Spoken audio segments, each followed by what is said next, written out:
श्री हनुमान जी की आराधना पूजन तो करते हैं, लेकिन प्रभु राम के प्रति उनके निर्मल यश की लोग बात नहीं करते। मन में कहीं ना कहीं कुछ भाव ऐसा बैठा रहता है, छुपा रहता है कि प्रभु राम ने ऐसा किया। इसका मतलब यह है कि हनुमान जी के प्रति उनका लगाव, उनका प्रेम, उनकी भक्ति तो है, लेकिन जीवन की जो कठिनाइयाँ हैं, परेशानियाँ हैं, जिसकी वजह से थोड़े वो उद्वेलित हैं, परेशान हैं, इसलिए वो चाहते हैं कि निराकरण हो जाए। इसका संकल्प लगा करके हनुमान चालीसा का पाठ कीजिए। कितना पाठ करना है ये स्वयं के विवेक पे है, स्वयं के सामर्थ्य पे है और समय पे है। 1, 3, 5 इस तरह का पाठ हो। हनुमान चालीसा के आखिर में जो गोस्वामी तुलसीदास जी ने लिखा है कि पवन तनय संकट हरण मंगल मूर्ति रूप राम लखन सीता सहित हृदय बसहु सुरभूप। तो मंगलवार को एक हनुमान जी के मंदिर में जाकर के एक झंडा, वहाँ तिकोना झंडा जरूर लगा दे। जय सिया राम। सब सुख लहे तुम्हारी सरना, तुम रक्षक काहू डरना। हनुमान जी की शरणागति के बाद सभी सुखों की प्राप्ति हो जाती है।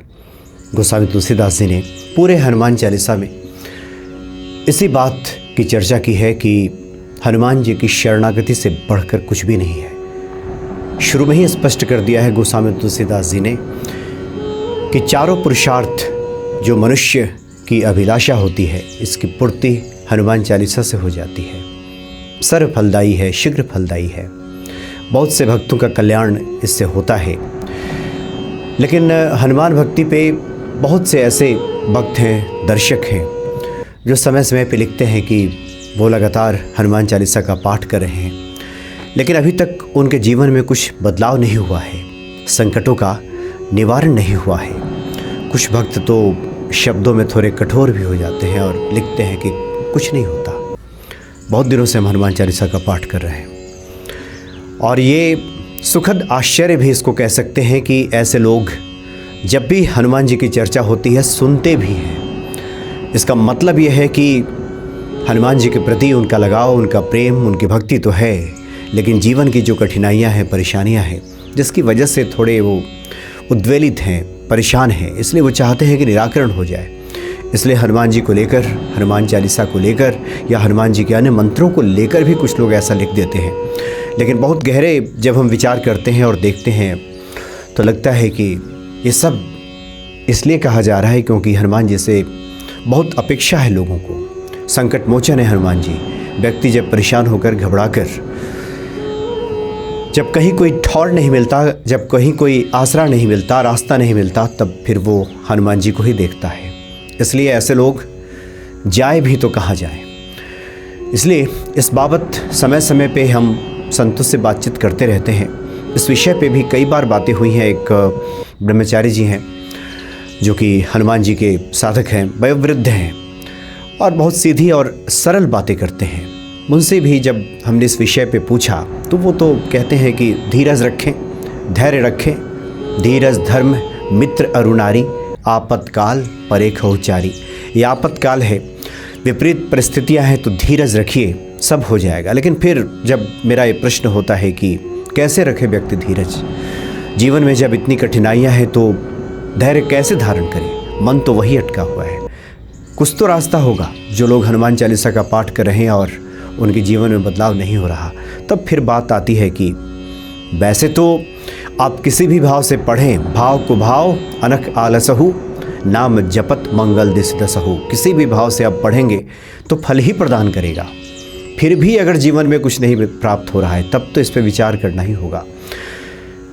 तो मुख्य तौर पे जो संतों की तरफ से बातें आती हैं वो ये आती हैं कि कई बार हम हनुमान चालीसा पे विचार किए बगैर एक मशीनी भाव से, एक क्रिया मात्र समझ करके इसको पूरा कर देते हैं।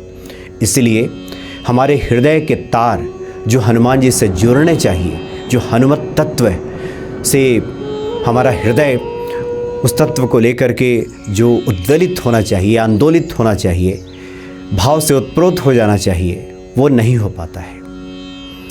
बल्कि प्रसंग तो ये भी आता है जब गोस्वामी तुलसीदास जी ने श्री हनुमान चालीसा की रचना विपरीत परिस्थिति में की तो उस समय उन्होंने शुरू के जो दोहे हैं वो नहीं लिखा था।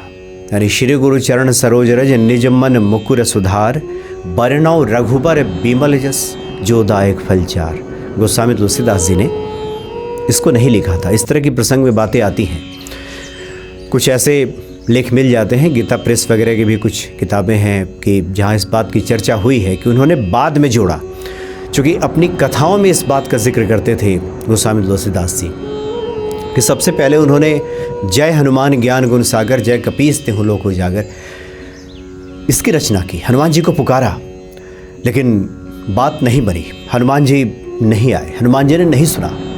तो फिर उन्होंने प्रार्थना की श्री हनुमान जी से कि प्रभु आप तो कृपा निधान है, करुणा निधान है, संकट मोचन है, आप सुन क्यों नहीं रहे। तब उन्होंने कहा कि इसमें तो प्रभु राम की कहीं कोई चर्चा ही नहीं है, कहीं कोई गुणगान ही नहीं है। उसके बाद गोस्वामी तुलसीदास जी ने जो शुरू के दोहे हैं उसको जोड़ा और इसमें कह दिया कि श्री गुरु चरण सरोज रज निज मन मुकुर सुधार बरनौ रघुबर बिमल यस। अब यहाँ पे संतों का कहना है कि कई बार ये होता है कि भक्त श्री हनुमान जी की आराधना पूजन तो करते हैं, लेकिन प्रभु राम के प्रति उनके निर्मल यश की लोग बात नहीं करते। मन में कहीं ना कहीं कुछ भाव ऐसा बैठा रहता है, छुपा रहता है कि प्रभु राम ने ऐसा किया वैसा किया। प्रभु की लीला को लोग माया के वशीभूत होकर समझ नहीं पाते। माता सीता को क्यों त्याग कर दिया, बहुत सारे ऐसे कारण लोग ढूंढ लेते हैं और इस तरह का भाव भी रखते हैं और श्री हनुमान जी को पुकारते भी हैं। लेकिन गोस्वामी तुलसीदास जी कहते हैं कि ये चारों तभी मिलेगा जब प्रभु राम के विमल यश का हम गान करेंगे। वर्णौ रघुबर विमल यश जो दायक फल चार। जो विमल यश है हम उसकी बात करेंगे। तो अगर हम किंतु परंतु तमाम तरह की बातें जब लगाते हैं और हृदय में हमारे इस तरह की बातें उमड़ती हैं तो फिर हनुमान जी कृपा से हम दूर रह जाते हैं। तो पहले तो ये कि इन चौपाइयों का अर्थ भी हम जरूर समझें कि क्या कुछ कहा जा रहा है। श्री गुरु चरण सरोज रज, गुरु की वंदना। अगर किसी का कोई गुरु नहीं है तो गुरु स्वरूप श्री हनुमान जी से ही आप आज्ञा ले लें, पहले उन्हीं का वंदन कर लें। बहुत से ऐसे लोग हैं जिनके अभी इस दृश्य जगत में, इस लौकिक जगत में गुरु नहीं है, लेकिन वो जब भी हनुमान चालीसा का पाठ करते हैं तो जब दीप जला लेते हैं, गणेश जी को पुकार लेते हैं, उसके बाद हनुमान जी से ही प्रार्थना करते हैं कि आप गुरु स्वरूप में मुझे आज्ञा प्रदान करें कि मैं आप ही का पाठ करूं और आप उस पर कृपा करते हैं। तो वर्णौ रघुवर विमल यश, तो रघुवर के विमल यश गाने के पहले गुरु की वंदना। गुरु नहीं है तो हनुमान जी को ही गुरु मान करके उनकी वंदना, और उसके बाद अपने मन के दर्पण को साफ करके। कई बार मन में बहुत सारी ऐसी वैसी बातें जब बैठे रहती है तो ये हो जाता है कि हम दोष तो आईने को देते हैं, लेकिन गड़बड़ी खुद के भीतर भी होती है। तो पहले वो स्वच्छ हो जाए। जो बातें कही गई हैं कि हम तमाम तरह की जो छल प्रपंच दुनियादारी इधर उधर की बातों को छोड़ करके समर्पित भाव से अपने मन के दर्पण को साफ करके अगर हम हनुमान जी की शरण में आते हैं, उसके बाद रघुवर के हम विमल यश का गान करते हैं, तो फिर ये चारों फल हमें प्रदान कर देते हैं प्रभु राम और श्री हनुमान जी। बुद्धिहीन तनु जानिके। कई बार होता है कि हम हनुमान चालीसा का पाठ भी करते हैं लेकिन अपने बुद्धि को थकाते नहीं हैं। बहुत तर्क कुतर्क विमर्श होते रहता है। बहुत से लोग हनुमान भक्ति पे भी लिखते हैं, हनुमान जी का यश भी सुनते हैं, यशगान भी सुनते हैं, हनुमान चालीसा के बारे में भी सुनते हैं, पढ़ते भी हैं और प्रश्न उठाते हैं कि इतना ही कुछ हनुमान जी जब कर सकते हैं तो भारत तो आज सबसे धनी देशों में इसकी गिनती होनी चाहिए थी। इतने सालों तक गुलाम कैसे रहा? निर्धनता क्यों नहीं दूर हो जाती सभी भारतीयों की? तो ये जो तमाम तरह की बातें जो ये उठाई जाती हैं, इसका तात्पर्य सीधा सा यही है कि हम उसके मूल अर्थ को समझते नहीं हैं। पाठ भी करते हैं, पूजा भी करते हैं और तमाम तरह के प्रश्न भी हमारे मन में जमे रहते हैं। बुद्धि को थकाते नहीं हैं। बुद्धि तर्क कुतर्क में फंस जाती है, इसलिए पहले बुद्धि को थका लें। बुद्धिहीन तनु जानिके सुमिरो पवन कुमार। जब बुद्धि थक जाएगी उसके बाद जब आप हनुमान जी का सुमिरन करेंगे, बल बुद्धि विद्या, बल बुद्धि और विद्या, ये तीनों हनुमान जी प्रदान कर देंगे। बल के साथ साथ बुद्धि की भी आवश्यकता होती है, बुद्धि के साथ साथ विद्या की भी आवश्यकता है। विद्या का तात्पर्य यह हुआ विवेकपूर्ण हमारा जो नज़रिया है, इस संसार सागर से पार पा जाने के लिए जिस ज्ञान की आवश्यकता होती है उसी को विद्या ये कहा गया है। तो बल बुद्धि विद्या देहु मोहि हरहु क्लेश विकार, उसके बाद ये तीनों हनुमान जी देंगे और तब क्लेश का हरण हो जाएगा। तो पहले तो इसके भावार्थ को समझने की आवश्यकता है। इसलिए संतों का ये मत है कि जो लोग भी हनुमान चालीसा का पाठ करते हैं, जिस विधि से करते हो, जितने पाठ करते हो, अगर सफलता प्राप्त ना हो रही हो तो 2-3 उपाय भी साथ में कर लें। एक तो ये कर लें कि जीवन में संकट ही संकट है, उसका निवारण नहीं हो रहा है, तो मंगलवार को एक हनुमान जी के मंदिर में जाकर के एक झंडा, वहाँ तिकोना झंडा जरूर लगा दें और प्रत्येक मंगल को हनुमान जी के दर्शन का अपना नित्य क्रम, एक नित्य नियम बना लें।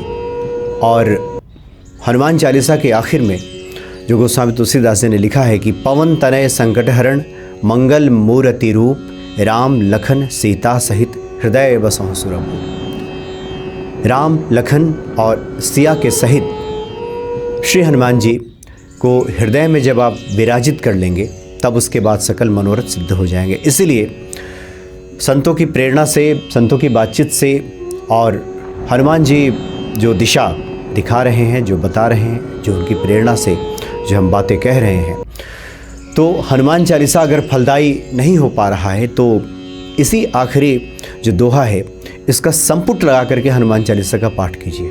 कितना पाठ करना है ये स्वयं के विवेक पे है, स्वयं के सामर्थ्य पे है और समय पे है। 1, 3, 5 इस तरह का पाठ हो और यही दोहा का संपुट लगाए। संपुट का मतलब है कि शुरू में और आखिर में, प्रत्येक दोहा और चौपाई के शुरू में और आखिर में इस तरह से संपुट लगाया जाता है। जैसे किसी को हनुमान चालीसा का पाठ करना है तो श्री गुरु चरण सरोज रज निज मन मुकुर सुधारी, इसको कहने के पहले ही आपको कह देना है पवन तनय संकट हरण मंगल मूर्ति रूप राम लखन सीता सहित हृदय बसहु सुरभु। और उसके बाद फिर कहें श्री गुरु चरण सरोज रज निज मन मुकुर सुधार बरनौ रघुबर बिमल जस जोदायक फल 4। फिर कहें पवन तनय संकट हरण मंगल मूर्ति रूप राम लखन सीता सहित हृदय बसहु सुरभु। पुनः फिर दोहे पे आ जाएं। जो दोहा है कि बुद्धिहीन तनु जानिके सुमिरो पवन कुमार बल बुद्धि विद्या देहु मोहि हरहु क्लेश विकार। फिर लगाएं संपुट पवन तनय संकट हरण मंगल मूर्ति रूप राम लखन सीता सहित हृदय बसहु सुरभु। फिर कहें जय हनुमान ज्ञान गुण सागर जय कपीस तिहु लोक उजागर। फिर लगा दे वहाँ पे संपुट। तो संपुट इस तरह से लगाया जाता है।